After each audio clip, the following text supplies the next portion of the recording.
Greetings, this is Shagrath. And this is Silenoz, and you're watching the Kerrang video podcast.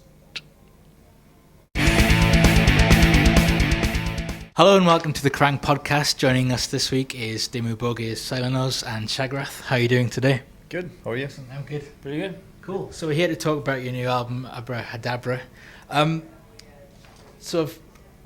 You worked with an orchestra again. What was it like to sort of write music and have control over so many musicians and have them play it back to you? It was a totally unique experience, you know, when you sit in your room at home and make a riff, and then later you see it in a setting, orchestra setting. That's feeling. It's totally unique for sure. So yeah. No, it was just also very cool to experience, you know, seeing them recording their parts, not knowing what the rest of the music sounded like. They were just playing out through notes, and to see and hear your music being played by a 65-piece orchestra is quite, stunning. Feeling. Yeah. And yeah, the working relationship we had was very much tighter now than. I mean, we used orchestra on 2 other albums as well, but even the conductor we use, he was very much involved in the start process when we did the pre-production for each song as well. So we were happy with it. Yeah. Cool. So was it the NRO Orchestra that you worked with? National Broadcast Orchestra. Yeah. Called it Click. So who do they work with generally? Is it are they kind of an orchestra for hire, or do they do their own? They do a lot of different stuff. I think they have, played with other bands. They do television stuff. Very varied. So they weren't too unfamiliar with what they did with us. Obviously, the music we make and play is something that they're not too used to, but they were happy to share the experience. I think a lot of the people were a bit skeptic too. What are we going to do now? It's a lot of different types of people, like old and young people. But in between the breaks of the recording sessions, a lot of people came up to us and like, yeah, really, this is something really different and cool, and they were pretty chuffed with it, most of them at least. So excellent. Obviously, taking a 65-piece orchestra on tour would be too expensive. How are you going to replicate the overall atmosphere when you go on tour? it's basically a combination of. I mean, you can't tour with an orchestra; it's basically impossible. But a lot of playback tracks, of course, and a combination with the keyboards. That's the only way to do it. It won't sound exactly the same, but almost. But I think you also same. live is a different version of Dimmu, because in the studio on the record you see the perfect side to the sound, but live we make up for maybe something that we lose with the orchestra stuff. We make up with the aggressive side to the band and the real intensity, you know. So there's two different. More rough, but still all right, you know. Yeah. So. Are there any plans to sort of replicate invite the orchestra onto like a one-off show? Exactly. Plans to do that? Yeah. That's actually it's already in the planning process right now for some time next year, but it's going to take to get all the puzzles together, but that's the plan, to do a one-off show in Norway. And how big will the rider be? Like a bar? Probably. Yeah, brilliant. So did the departure of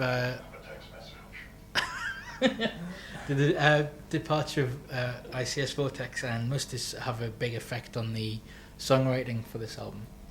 I wouldn't say so, because basically it's the remaining members are the one who have created most of our music anyway. Right. So I know there was a lot of skepticism around and curiosity, we can't do this, or people have so many stupid or different opinions these days. It's really weird to see.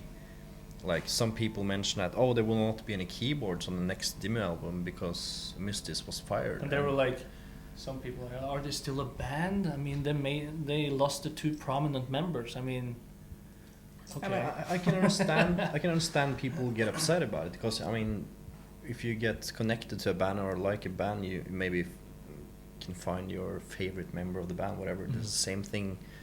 If you like Kiss, maybe somebody likes Ace Frehley and somebody like Peter Criss.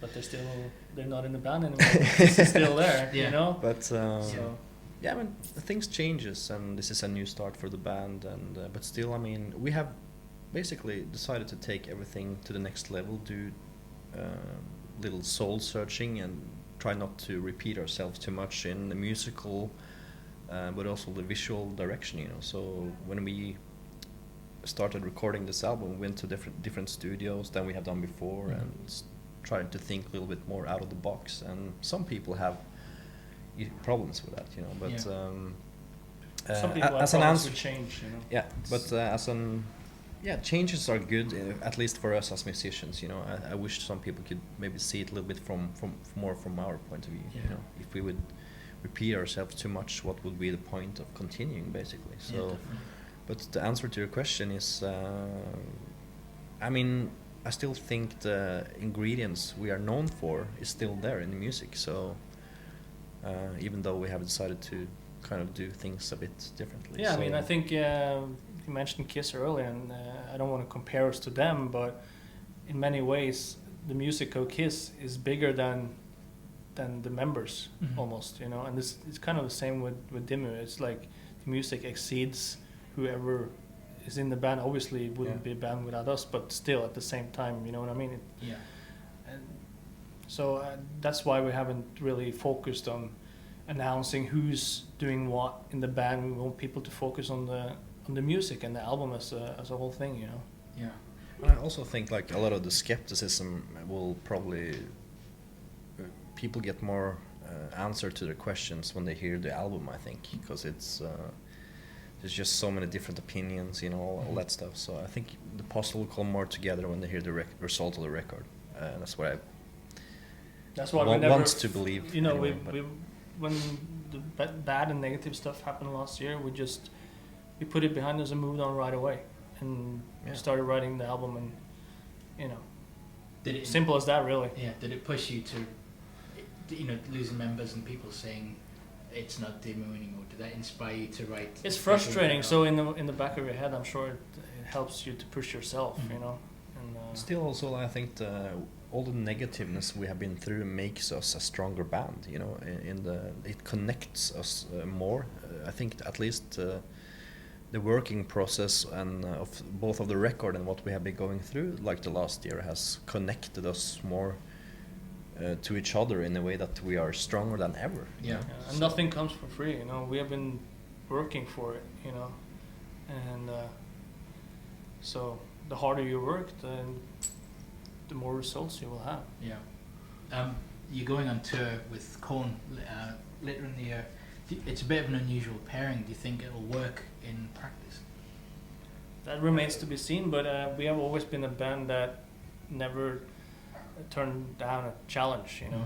And it is an odd pairing, I guess, in many ways, but at the same time, we've always been a band that has done exactly whatever we want all the time. You know, we don't ask people for their approval. We don't ask for anything. We just always done what we want, and that's what we do now. If it doesn't work out, it doesn't work out. But at least, you know. But it's not the first time we toured with bands that are very different from us. You know, I think it's good to mix it up a little bit and get contrasts is always good. Yeah, exactly.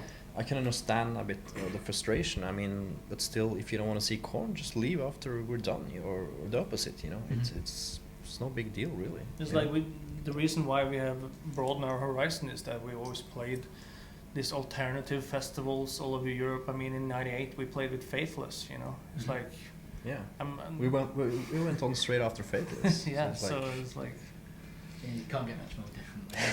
Right? So Abrahadabra comes out on September the 27th, and it's also the title of an Aleister Crowley book. Is that a nod to the Crowley, or is it a big influence on your lyrics this time around? I mean, Crowley's as a person and as a magician is quite the explorer, you know, and I think it's safe to say that we share a lot of the same similarities in a symbolic way, because he went his own way the whole time, and so have we done, and you know, so there's so much symbolism that is close to what we do, and I mean, yeah, everyone has been fascinated by Crowley and his works, but on this album it's a bit deeper than that in some of the lyrics, you know. It's not like Mr. Crowley by Ozzy Osbourne or something like that. It's a bit deeper than that. Yeah. Can be easily misunderstood for sure, but I think this album is not really a concept album either. But of course, yeah, some of the lyrics are about lyrics those share the things. same thread, Right. you know. But it kind of also connects in a good way. That's what the title means in English, so to speak. Create as I speak, and also what we have been going through the last year. I find that like I connect that, you know. Yeah, so like a new start as well as, and Crowley was also heavily obsessed with rebirth and reincarnation, and that's kind of like symbolically it's what we're going through now. You know, we kind of start again and start from scratch, but still, you know, with Dimmu, and yeah, take it from there. Brilliant. Well, best of luck with the album and with the Cohn tour. We'll see you very soon, I'm sure. Thank you. Thank you very much. Cheers.